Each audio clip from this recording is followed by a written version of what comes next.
So you've probably seen them in the bookstore or seen them on Amazon. Plenty of books that profess to be able to teach you how to improve your psychic powers, how to develop your own psychic powers. Do these books work?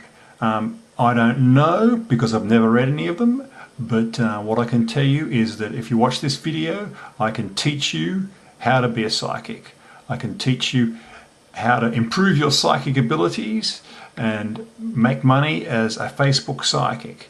And I can show you this using actual worked transcripts from Facebook sessions. Only the names have been changed to protect the privacy of the mark.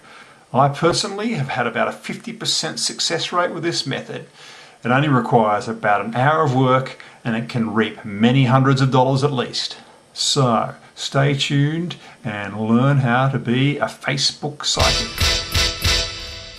So step one to becoming a Facebook psychic is to find a few fan pages of some well-known psychics.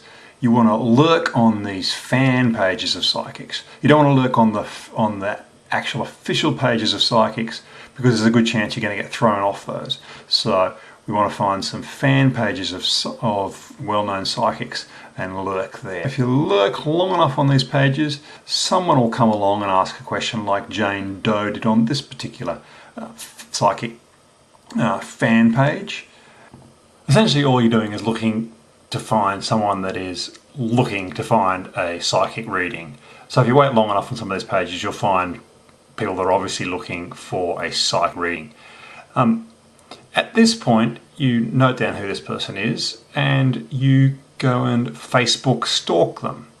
So you're looking for any personal information you can glean from them. If their privacy settings are set way up the gazoo, you track them down, get personal information via their husband's page or their children's pages. You find their children by looking at their Facebook friends list and looking for people with the same surname.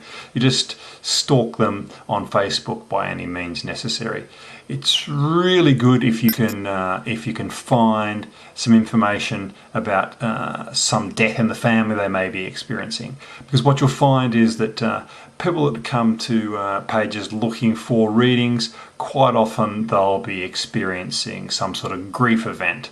So if you can figure out what that grief event is, this is really good, because your job as a psychic is going to be to exploit this grief for your own ends to make money from it. Now at this point you may be feeling a few pangs of conscience about exploiting strangers and exploiting these strangers in their very vulnerable moments in their time of grief. If you don't feel any guilt at this point, I mean, this is very good for your psychic career. I mean, it probably means you're a sociopath, but this is good for your psychic career. So you will be able to possibly be able to join the ranks of the elite psychics that we have. Some of my idols, I'm sure, are in this sort of category. So congratulations. Unfortunately, some of us do feel some pangs of guilt at this point. It happens to a lot of us. I have to admit, unfortunately, I'm sorry to say, I'm embarrassed to say that I suffer some guilt pangs at this point every now and again. So later on, I shall give you some hints on how you can deal with these guilt pangs. So anyway, back to the case study we're working through here. In this case, I was able to glean from Jane Doe's husband that they had just moved into a new house and that her husband had just lost his father about a year ago. So step 4 in the process is to inject into the Facebook conversation this information you've gleaned during the Facebook stalking process. But the clever thing here is that you have to inject it in the conversation and make it seem like the source of this information is from the beyond, from the other side. So here is what I managed to do for the Jane Doe here. You see how I cleverly inserted this in the conversation as if it was coming from the other side. So what you want to do is you inject that into the conversation, and then you wait a bit to see if they take the bait. You don't want to be too keen. You want to see how serious they are. This will help you in the price negotiations later, the all-important price negotiations. If they do take the bait, then you want to move your conversation into private chat, because you don't want everyone on the Facebook page to see your modus operandi. So you might get banned from the page, or you might scare off any other potential marks. So at this point, you've been able to rely on hot reading. Now it can get a little bit more tricky to maintain your mark's interest. So you have to try and make use of the information you've gleaned during the Facebook stalking part of the process. But at this point, you just want to give them a little bit more of the psychic reading BS, and then walk away. So you just give them a little taster, and you see how they react.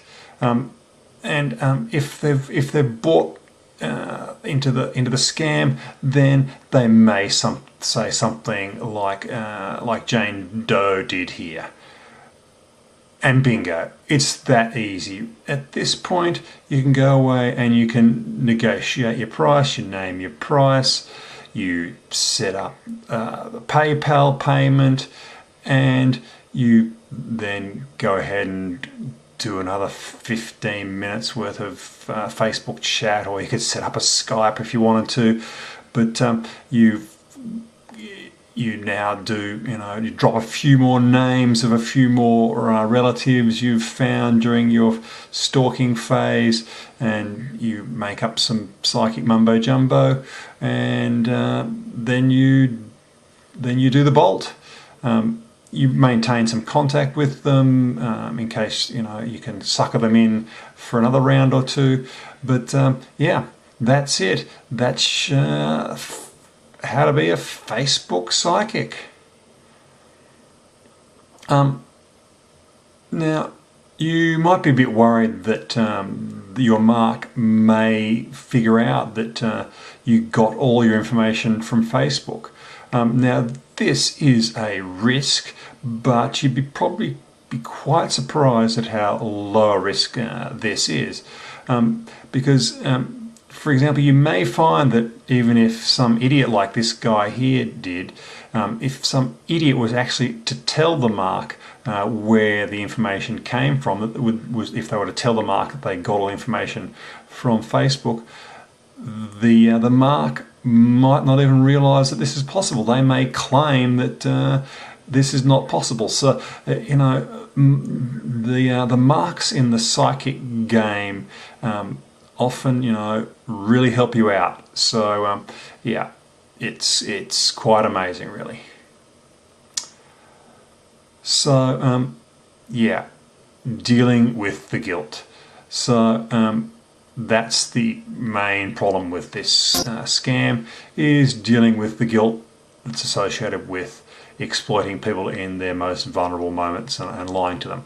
So there's a couple of ways of dealing with this. One way is to use the Sylvia Browne method, which is basically screw them. Anyone who believes in this stuff ought to be taken. So it's basically just a sort of free enterprise sort of thing. It's my right as a free citizen to do this, and no one's forcing these people to believe my BS. So I mean, the marks get what they deserve. And so the other option is to take the pious fraud approach. This is where you tell yourself that yes, I am scamming these people and telling them lies, but it's for their own good.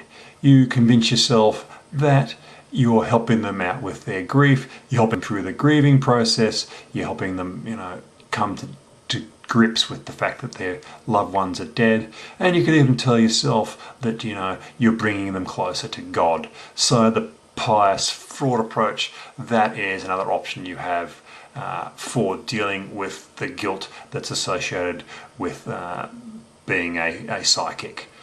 So, there you have it. How to be a Facebook psychic just from a YouTube video. Good luck, people. Let us know how you go in the comments.